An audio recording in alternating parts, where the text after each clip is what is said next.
Día grande viene, un día grande viene, cerca está, cuando justos y malos separados quedarán, oh hermano apercibido estás. Te hayas visto, para el fallo del gran tribunal. Te hayas visto, para el tribunal. Día triste viene, un día triste viene y cerca está, cuando y pecadores los conozco, pues dirá, oh hermano apercibido estás. Te hayas visto, para el fallo del gran tribunal. Te hayas visto, para el tribunal. Día alegre viene, un día alegre viene, cerca está, mas su luz brilla sobre los que aman al Señor, oh hermano apercibido estás. Te hayas visto, para el fallo del gran tribunal. Te hayas visto, para el tribunal.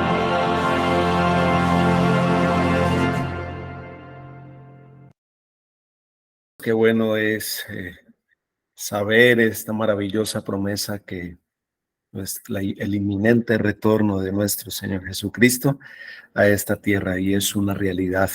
Pronto esa promesa será una realidad.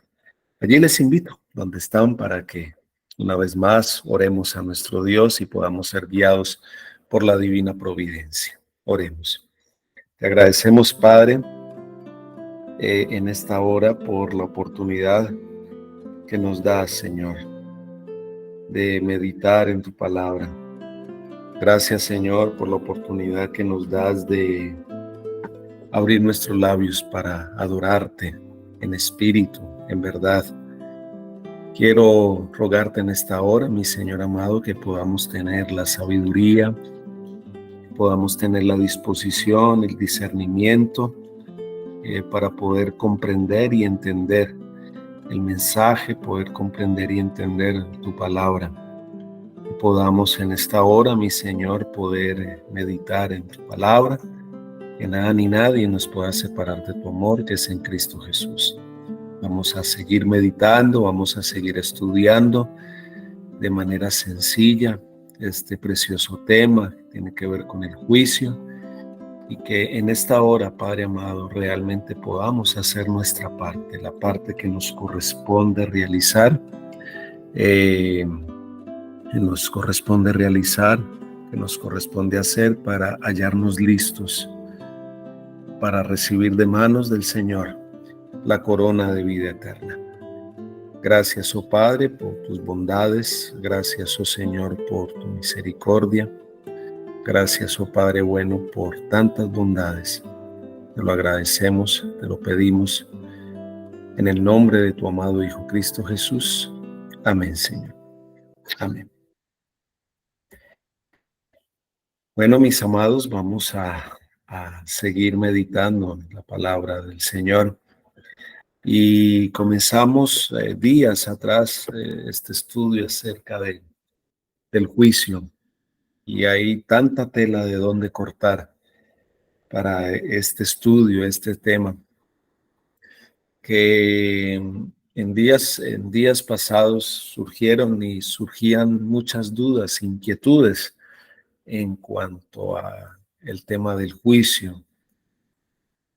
Vamos a mirar de manera sencilla, si es voluntad del Señor, que la Biblia o el mismo Señor Jesucristo nos pueda responder a esas inquietudes. eh, en el chat compartían algunas citas y hubo una cita en especial que me llamó mucho la atención. Creo que fue la cita donde está en mensajes selectos, creo que la compartió nuestro hermano Juan, donde dice: el nuevo nacimiento es una experiencia rara, ¿verdad? Dice así: el nuevo nacimiento es una experiencia rara en esta época. Muchísimos que pretenden tener el nombre de Cristo no están santificados y son impíos. Han sido bautizados, pero fueron sepultados vivos. El yo no murió y por tanto no renacieron a una nueva vida en Cristo. Y surgió una pregunta: ¿los que fueron bautizados vivos fueron inscritos en el libro de la vida? Bueno, personalmente yo diría que sí. Todo aquel que es bautizado, todo aquel que entrega su corazón al Señor es inscrito en el libro de la vida. Aquel que reconoce a Cristo como su Salvador personal, aquel que entrega su corazón a Él y decide caminar con el Señor, su nombre es inscrito en el libro de la vida, todos. Pero yo pienso que esto es condicional también. Esto es condicional. Depende de nuestro caminar con el Señor. Si estamos aferrados a esa justicia, que la justicia de Cristo es lo que a veces nosotros no hemos podido comprender y entender. Este asunto de la justicia de Cristo, y que tiene que ver mucho también con este mensaje del juicio. Nosotros sabemos muy bien este tema de la justificación por la fe, que se divide en la justicia imputada y la justicia impartida, porque Cristo también imparte su justicia. La imputada nosotros sabemos cuál es el derecho que yo tengo al cielo porque Cristo lo ganó por mí, los méritos son de Cristo, es el derecho que yo tengo al cielo. Yo reconozco a Cristo como mi Salvador personal, ¿verdad? Yo reconozco a Cristo como mi Salvador personal, pero yo no me puedo quedar solamente con eso, es verdad, lo acepto como mi Salvador personal, entrego mi corazón a Él, ¿verdad? Confieso mis pecados delante de Él, me entrego a Él, me bautizo, mi nombre es inscrito en los libros de la iglesia, inmediatamente mi nombre es inscrito, está inscrito en el libro de la vida, comienzo ese caminar. Pero yo pienso que con eso ya estoy asegurado. Yo pienso que con eso ya una vez salvo, siempre salvo y ya cumplo. No, no, no, mis amados. Esa es la parte que nosotros no hemos podido comprender y entender, ¿verdad? De que viene la justicia impartida, que es la idoneidad para el cielo. La idoneidad para el cielo. Yo necesito, mis amados, hacer una preparación. Yo necesito, ¿verdad?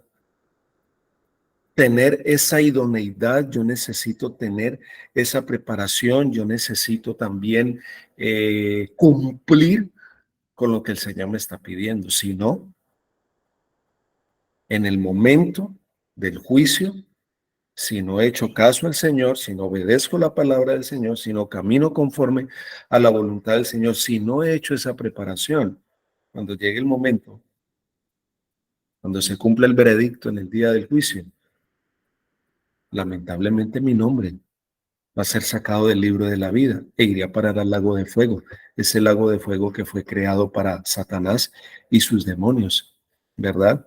Entonces sí, puede que cuando me bautice, sí, mi nombre es inscrito en el libro de la vida, pero eso es condicional. ¿Condicional a qué? A esa preparación que yo debo de hacer, a esa entrega que yo debo de hacer. Y yo quiero que continuemos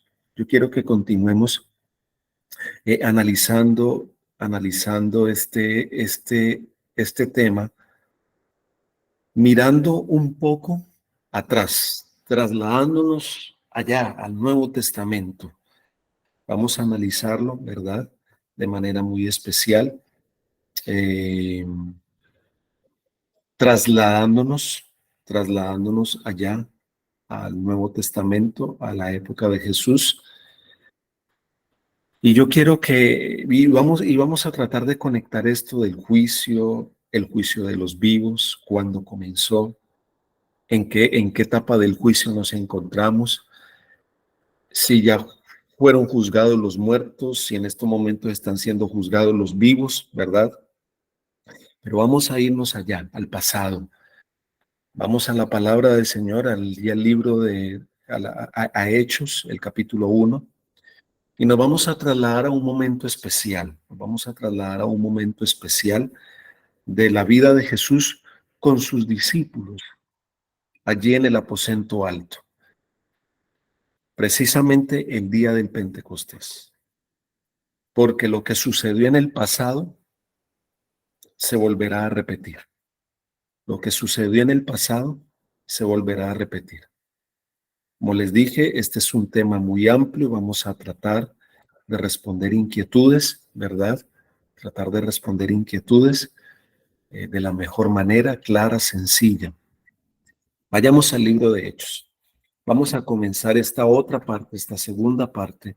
Vamos a continuar analizando, ¿verdad? Hechos, el capítulo 1. Vamos a ir allá al pasado, a ese momento especial de comunión que tuvo el Señor Jesucristo con sus discípulos, allí en el aposento alto, el día del Pentecostés, como les dije, y todos sabemos, ¿verdad? Y muchos de nosotros y muchos de ustedes han estudiado este tema del juicio, son expertos en este tema del juicio, ¿verdad? Vamos a tratar de repasar algunas cosas que ya de pronto sabemos, conocemos, porque lo que sucedió allá en el pasado se volverá a repetir, volverá a suceder. Hechos, el capítulo 1. Vamos a leerlo. Hechos, el capítulo 1, voy a leer desde el verso 6. Hechos, capítulo 1, verso 6, dice de la siguiente manera. Entonces los que se habían reunido, le preguntaron diciendo, Señor, ¿restaurarás el reino a Israel en este tiempo?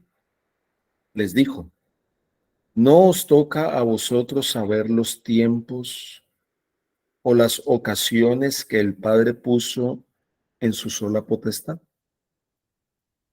Pero recibiréis poder cuando haya venido sobre vosotros el Espíritu Santo, y me seréis testigos en Jerusalén y en toda Judea, en Samaria y hasta lo último de la tierra. Mis amados, a partir de este momento, los discípulos iban a afrontar grandes peligros. A partir de este momento, los discípulos iban a afrontar grandes desafíos en lo que tenía que ver en la exposición, en la predicación del Evangelio eterno, del Evangelio de salvación. De ahí, a partir de ese momento, los discípulos se iban a enfrentar a grandes cosas, a persecución, a muerte, ¿verdad? Blasfemias, mentiras, orgullo, divisiones aún dentro de la iglesia. ¿Cuál era la labor de los discípulos? ¿Cuál era el trabajo que los discípulos iban a comenzar o a emprender a partir de ese momento? Dios les había dado, el Señor Jesucristo les había dado la tarea, la misión de alcanzar al mundo entero con el mensaje de salvación. Esa era la tarea, alcanzar al mundo con el mensaje de salvación. Y yo digo que humanamente cumplir esa labor, cumplir esa tarea era imposible. Era imposible cumplir, humanamente hablando, mis amados, era imposible cumplir esa misión. Surge una pregunta. ¿Cómo podría este grupo de hombres que no tenían ninguna preparación teológica, que tal vez no tenían ninguna preparación en oratoria, que no tenían ninguna preparación en homilética, preparar sermones, dar conferencias, Muchos de ellos, mis amados, eran hombres del común y corriente. Muchos de esos hombres eran hasta, dice la palabra del Señor, pertenecían al vulgo. No tenían ninguna preparación. ¿Cómo era posible que estos hombres fueran a cumplir esta misión? ¿Cómo podría este pequeño grupo, este remanente, alcanzar a todo el mundo con el mensaje de salvación? Ya que no iban a tener ayuda divina, porque no iban a tener ayuda divina. Humanamente creo que eso era imposible de lograrlo. Era imposible de lograrlo. Ahora Pedro me dice a mí a través de este pasaje que la única manera que ellos podían alcanzar la victoria, que la única manera que ellos podían tener éxito en esta labor de dar a conocer el mensaje de salvación a todo el mundo era de que Dios derramara su poder. Era de la única manera. Pedro me lo está diciendo. De la única manera que ustedes y yo vamos a poder tener éxito es que Cristo nos dé su poder, de que Dios derrame su poder, y sabemos que el poder es el poder del Espíritu Santo. Eso lo sabemos muy bien. Ahora, hay algo muy importante, mis queridos, hay algo muy importante. Antes de que ellos recibieran este poder, antes de que ellos recibieran este poder, poder para triunfar en su labor, poder para triunfar, para poder cumplir esta misión, porque no era fácil, ellos, antes de recibir ese poder, debían de tener una preparación necesaria. El Espíritu Santo no podía llegar, el Espíritu Santo no podía llegar y llenarlos a ellos. El Espíritu Santo no podía darles todo ese poder, el Espíritu Santo no podía llenarlos de ese poder a menos de que ellos estuvieran llenos. Si ellos estaban llenos, no los podía llenar. Ellos necesitaban estar, ¿qué? Vacíos. Necesitaban estar vaciados. No podían recibir el poder del Espíritu Santo a menos de que fueran vaciados. ¿Vaciados de qué? Vaciados de su propio orgullo, vaciados de su propia suficiencia, vaciados de todo aquello que impedía que ellos recibieran ese poder. Ahora, antes de que ellos fueran llenos del poder del Espíritu Santo para cumplir esta obra sobrehumana, imposible humanamente hablando, ellos primero necesitaban ser vaciados de su egoísmo. Eran hombres egoístas.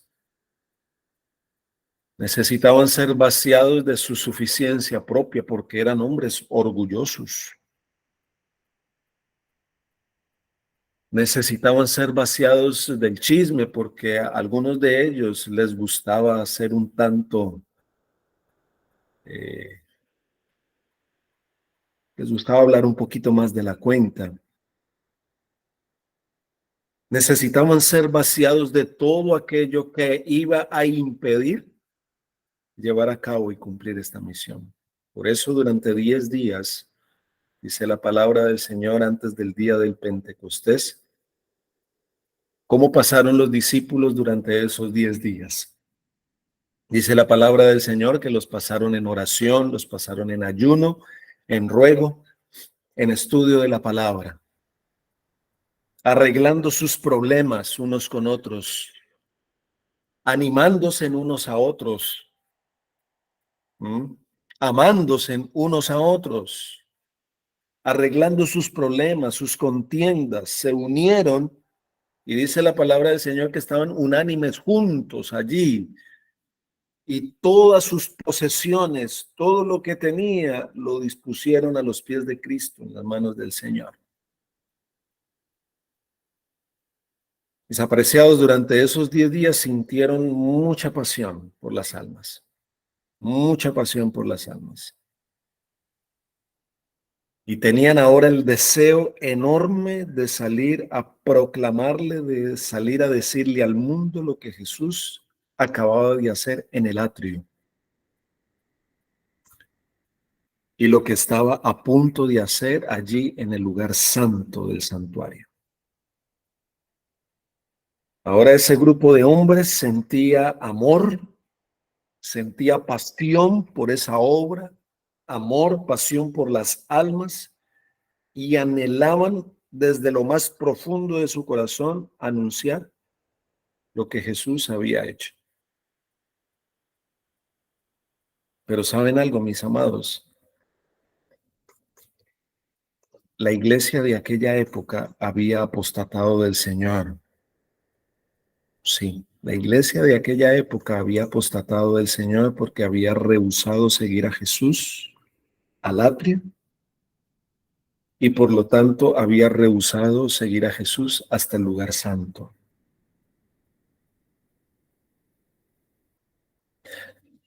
Lógicamente que si ellos no siguieron a Jesús hasta el atrio, si no reconocieron que Él era el Cordero Perfecto de Dios, si no reconocieron que había muerto por el pecado, obviamente no iban a reclamarlo como su intercesor, como su intercesor. No sé si estamos entendiendo, comprendiendo esto.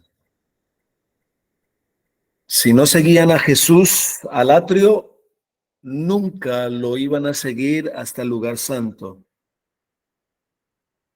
Y por eso, como la iglesia de aquella época, compuesta por muchos grupos religiosos, por muchas denominaciones, no siguió a Jesús hasta el atrio y no entró con Jesús hasta el lugar santo en el día del Pentecostés. Y la iglesia cayó, la iglesia apostató. Y ese día, el día del Pentecostés, ¿qué pasó? Cayó el Espíritu Santo sobre aquellos que se habían preparado, sobre aquellos que habían renunciado, sobre aquellos que se habían dispuesto, sobre aquellos que habían abierto su mente, su corazón, sobre aquellos que se habían dispuesto para recibir el Espíritu Santo. Ellos debían recibir el Espíritu Santo para poder tener el poder y la autoridad de predicar especialmente a dos grupos de personas. A dos grupos de personas. El primer grupo era un grupo de judíos que no habían rechazado el mensaje. Escuchen, el primer grupo era un grupo de judíos que no habían rechazado el mensaje. Tenían un corazón sincero, querían estar dispuestos, aunque no habían comprendido totalmente lo que Jesús había hecho. Ellos debían primero alcanzar a los judíos, a esas denominaciones religiosas de aquella época. Y en segundo lugar, ellos debían predicar a las personas que no pertenecían al judaísmo, o sea, a los gentiles. A los gentiles. Pero surge una pregunta bien interesante, mis amados, surge una pregunta bien interesante.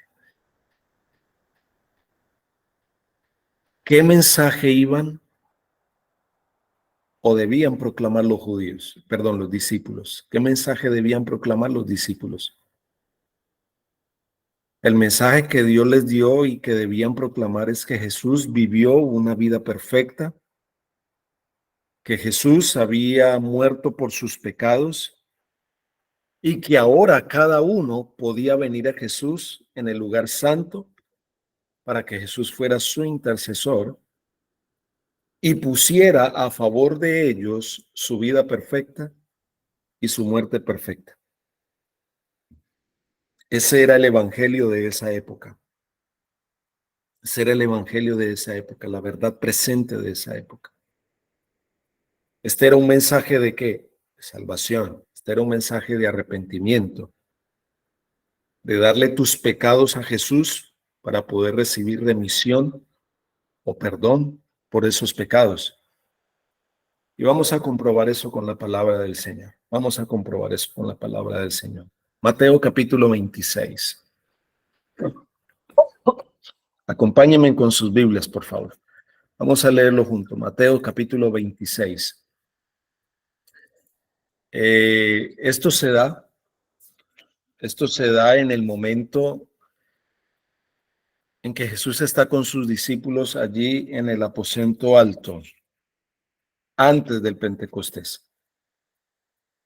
Pero muestra lo que iba a suceder como resultado de la obra de Jesús. Mateo capítulo 26, verso 28.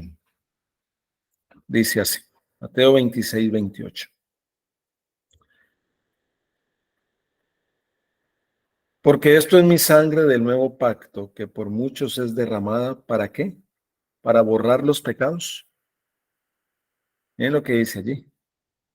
Para perdón de los pecados. Un texto más. Vamos a leer un texto más. Lucas, capítulo 24. Vamos a leer Lucas, capítulo 24, ¿verdad? Porque necesitamos tener claro esto. Necesitamos tener claro este mensaje. Acá está Jesús con los discípulos una vez más en el aposento alto, pero ya después de su resurrección. Lucas, capítulo 24.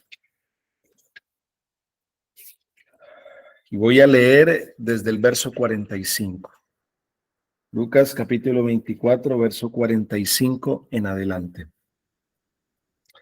Entonces les abrió el entendimiento para que comprendieran las escrituras y les dijo, así está escrito, y así fue necesario, que el Cristo padeciera y resucitara de los muertos al tercer día, y que se predicara, miren lo que dice, mis amados, y que se predicara en su nombre el arrepentimiento y el perdón de pecados en todas las naciones, comenzando desde Jerusalén.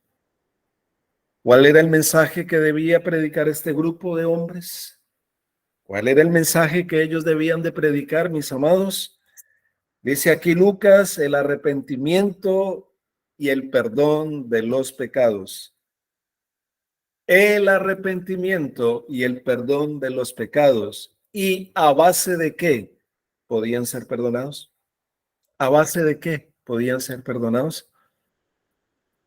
Sencillo, mis amados. A base o en base de lo que Dios había hecho en el atrio.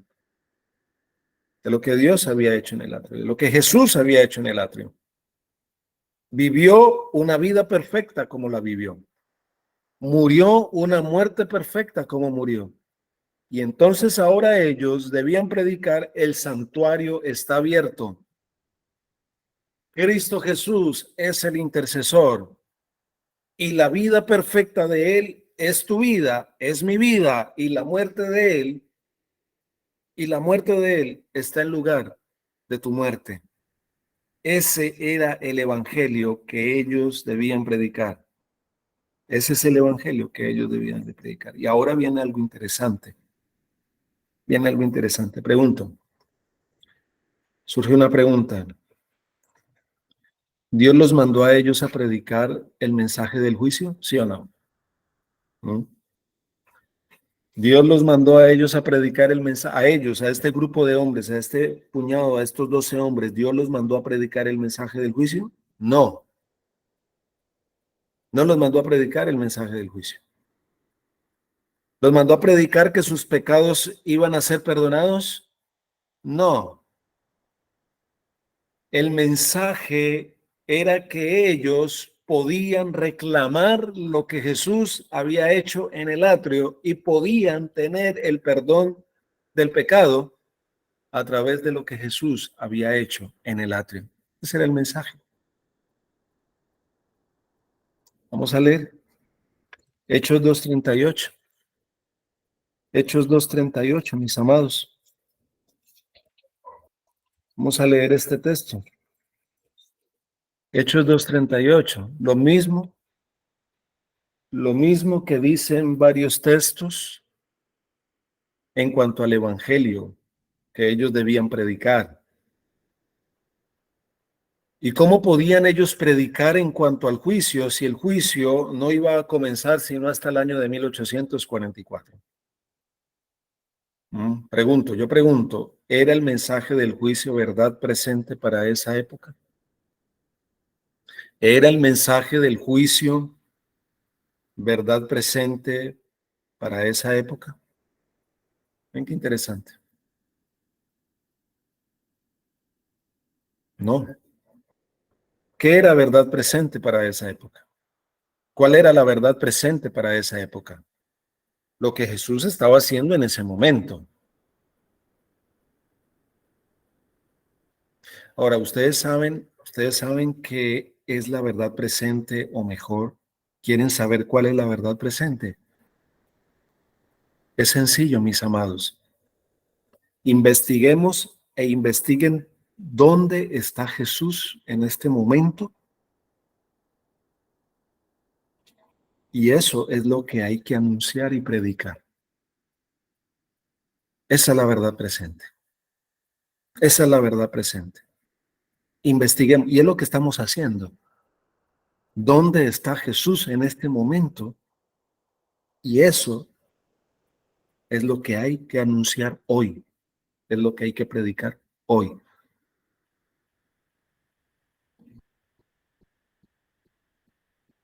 Así que los que dicen hoy que debemos proclamar el mensaje del atrio y del lugar santo, que es un mensaje indispensable, el atrio y el lugar santo, es indispensable para el mensaje del lugar santísimo. Pero el que quiere solamente predicar, arrepiéntete, Cristo murió en la cruz por ti, Cristo te ama, Cristo te llena de tu gracia, Cristo vivió una vida perfecta por ti, hoy Él te perdona tus pecados, hoy te puedes acercar confiadamente a Él, hoy no importa cómo está tu vida, entrega tu corazón al Señor. Si tú estás predicando ese mensaje, tú no estás predicando verdad presente. Porque Cristo hoy está en el lugar santísimo, no está en el atrio, no está en el lugar santo. Hoy, Cristo hoy está en el lugar santísimo, y la obra que Jesús hace en determinado momento es lo que la gente necesita saber aquí en la tierra. Y hoy la gente necesita saber qué es lo que está haciendo Jesús en este momento en el lugar santísimo. No sé si estamos entendiendo lo que el Señor quiere decirnos en esta mañana. ¿Será posible que en la iglesia adventista,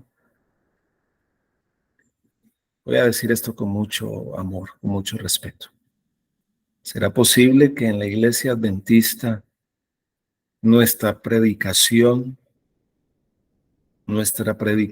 sea predicación bíblica, pero no verdad presente?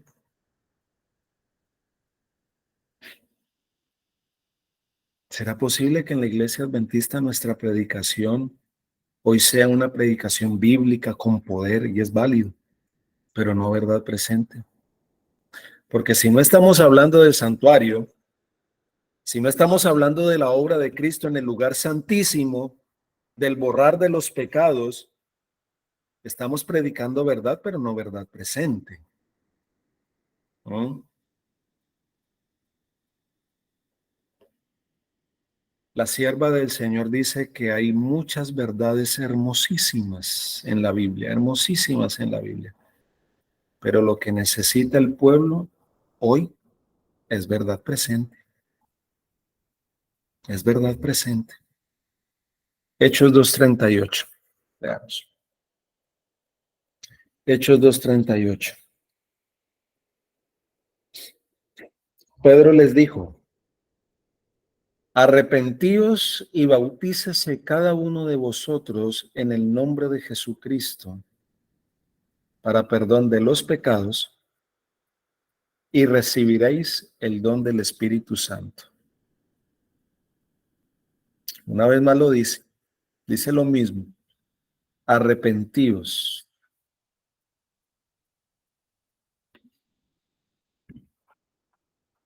Cambie su manera de pensar, cambie su manera de actuar.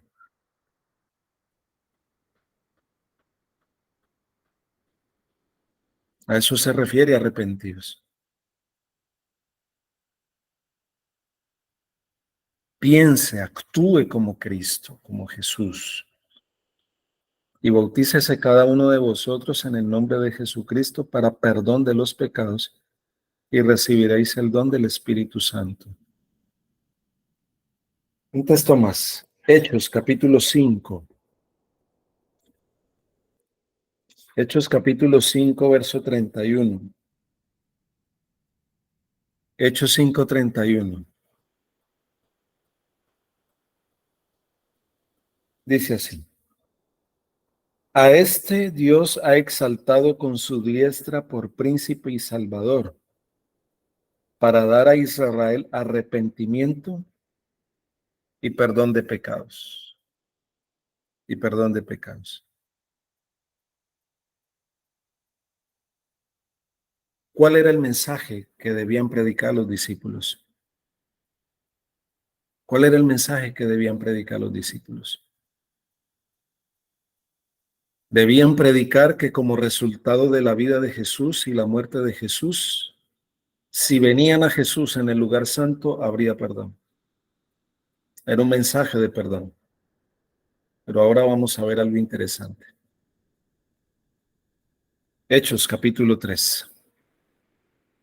Vamos a ver algo interesante. Hechos capítulo 3. Verso 19 en adelante. Hechos capítulo 3, verso 19 en adelante, hasta el 21. Así que arrepentidos, cambiar nuestra manera de pensar, de actuar. Así que arrepentidos y convertidos, para que sean borrados vuestros pecados, para que vengan de la presencia del Señor tiempos de consuelo, y Él envía a Jesucristo que os fue antes anunciado.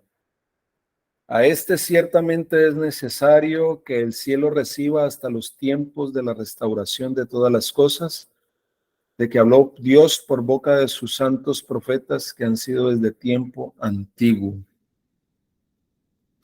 Aquí, mis amados, hay una secuencia de eventos que quiero que veamos. Y con esto nos introducimos a la segunda parte. Hechos capítulo 3. Voy a leerlo una vez más. Hechos capítulo 3, verso 19 en adelante. Así que arrepentíos y convertíos. Oh, qué interesante. Hechos capítulo 3, 19 al 21. Así que arrepentíos y convertíos para que sean, ¿qué? Borrados. Wow. Ya no dice perdonados, sino borrados. Qué interesante. Ahora encontramos algo diferente. Ahora, para mencionarles la palabra griega que se utiliza para remisión o perdón es áfesis. Y áfesis significa absolución de la culpa. Absolución de la culpa. Mis amados, miren, Dios nos absuelve de la culpabilidad del pecado. Dios nos absuelve de la culpabilidad del pecado. Pero la palabra áfesis no significa quitar el pecado en sí. Significa es quitar la culpabilidad del pecado, pero no el pecado. Pero no el pecado. Y la palabra que se usa aquí donde dice que serán borrados vuestros pecados es la palabra griega exaleito, que significa borrar, extirpar, eliminar. Y esa es la última etapa del juicio.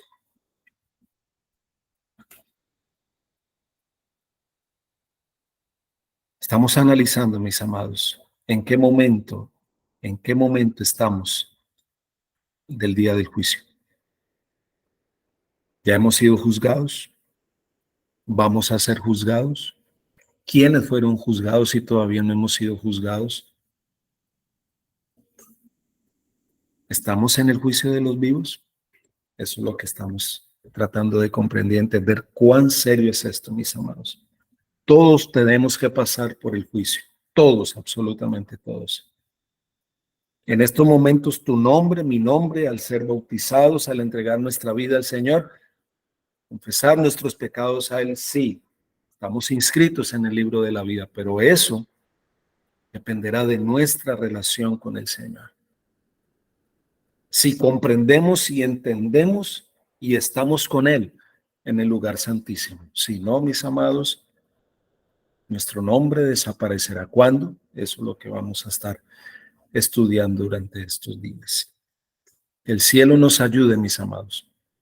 Terminado en estos momentos aquí porque debo de salir, pero que el cielo nos ayude, mis amados. Que el cielo nos ayude para que podamos estar atentos a su palabra, que podamos estar viviendo como debemos de vivir en estas horas muy solemnes, a los más de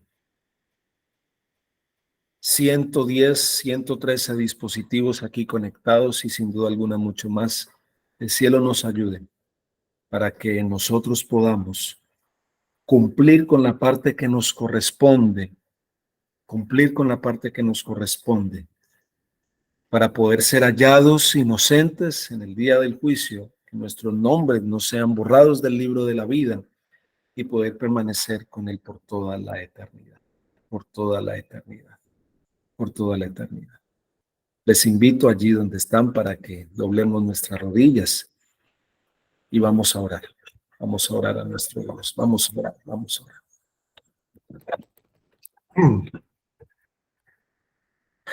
Querido Padre, muchas gracias por tu amor y por tu bondad.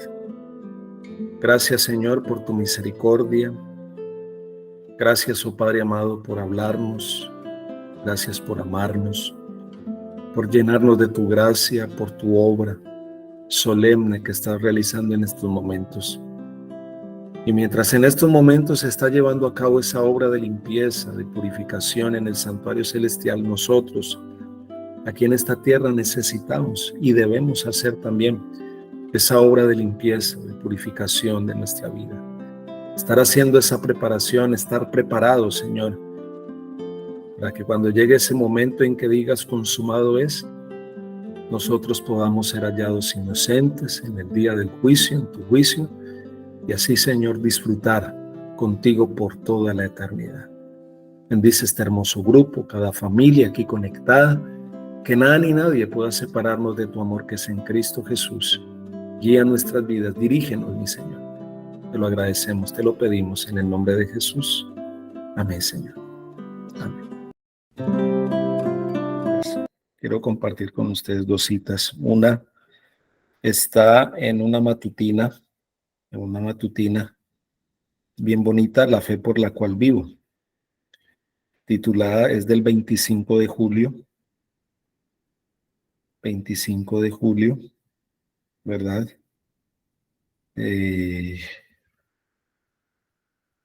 Donde tiene el título Los pecados borrados. La fe por la cual vivo, del 25 de julio.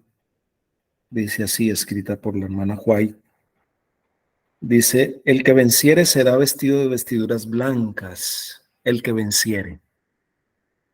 Esto es condicional, lo que yo les decía. El que venciere será vestido de vestiduras blancas y no borraré su nombre del libro de la vida. Y confesaré su nombre delante de mi Padre y delante de sus ángeles. Si no vence, si no llegase a vencer,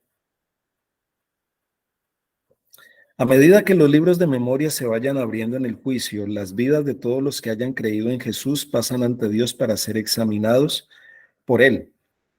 Empezando con los primeros que vivieron en la tierra, nuestro abogado presenta los casos de cada generación sucesiva y termina con los vivos.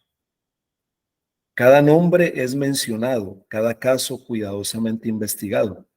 Habrá nombres que serán aceptados y otros rechazados. En caso de que alguien tenga en los libros de memoria pecados de que no se haya arrepentido y que no hayan sido perdonados, su nombre será borrado del libro de la vida y la mención de sus buenas obras será borrada de los registros de Dios. A todos los que se hayan arrepentido verdaderamente de su pecado y que hayan aceptado con fe la sangre de Cristo como su sacrificio expiatorio, se les ha inscrito el perdón al lado de sus nombres en los libros del cielo. Sus pecados les serán borrados y ellos mismos serán juzgados dignos de la vida eterna. El divino intercesor aboga porque a todos los que han vencido por la fe en su sangre les perdonen sus transgresiones. Mientras Jesús intercede por los que participan de su gracia, Satanás los acusa ante Dios como transgresores. Jesús no disculpa sus pecados, pero muestra su arrepentimiento y su fe, y reclamando el perdón para ellos, levanta sus manos heridas ante el Padre y los santos ángeles diciendo: los conozco por sus nombres, los he grabado en las palmas de mis manos. ¿Verdad? Y hay otra cita en el conflicto de los siglos en el capítulo 25, precisamente. Jesucristo nuestro abogado, capítulo 25 del conflicto de los siglos, la página 421. Estoy leyendo de esta edición. Capítulo 25 dice, del conflicto de los siglos: los que vivan en la tierra, cuando cese la intercesión de Cristo en el santuario celestial, deberían estar en pie en la presencia del Dios Santo sin mediador. Sus vestiduras deberán estar sin mácula, sus caracteres purificados de todo pecado por la sangre de la aspersión, por la gracia de Dios, y sus propios y diligentes esfuerzos deberán ser vencedores en la lucha con el mal, mientras se prosigue el juicio investigador en el cielo, mientras que los pecados de los creyentes arrepentidos son quitados del santuario. Debe llevarse a cabo una obra especial de purificación, de liberación del pecado entre el pueblo de Dios aquí en la tierra. Esta obra está presentada con mayor claridad en los mensajes del capítulo 14 del Apocalipsis, el mensaje de los 3 ángeles. Amados, el Señor me les siga bendiciendo, el Señor me les acompañe en este día y que podamos estar en la presencia del Señor.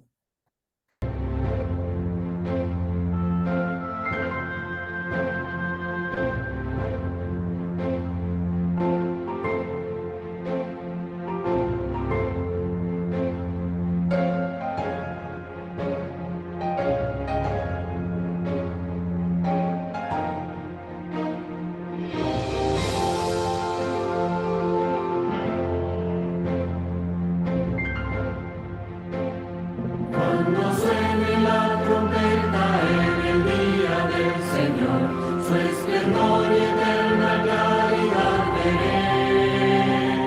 Cuando lleguen los salvados ante el magno Redentor y se pase lista, yo responderé. Cuando ya se pase, yo responderé. Cuando ya se pase, yo responderé. Cuando ya se pase lista y mi nombre llame, yo responderé.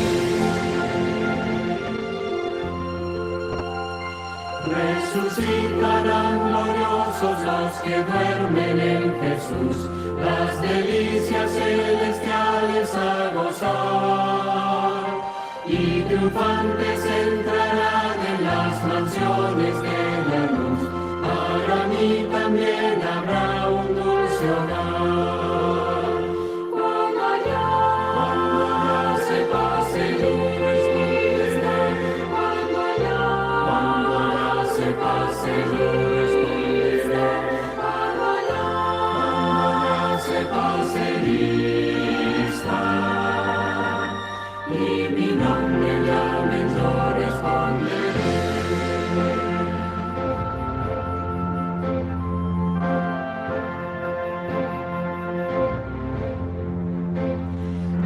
Bajemos pues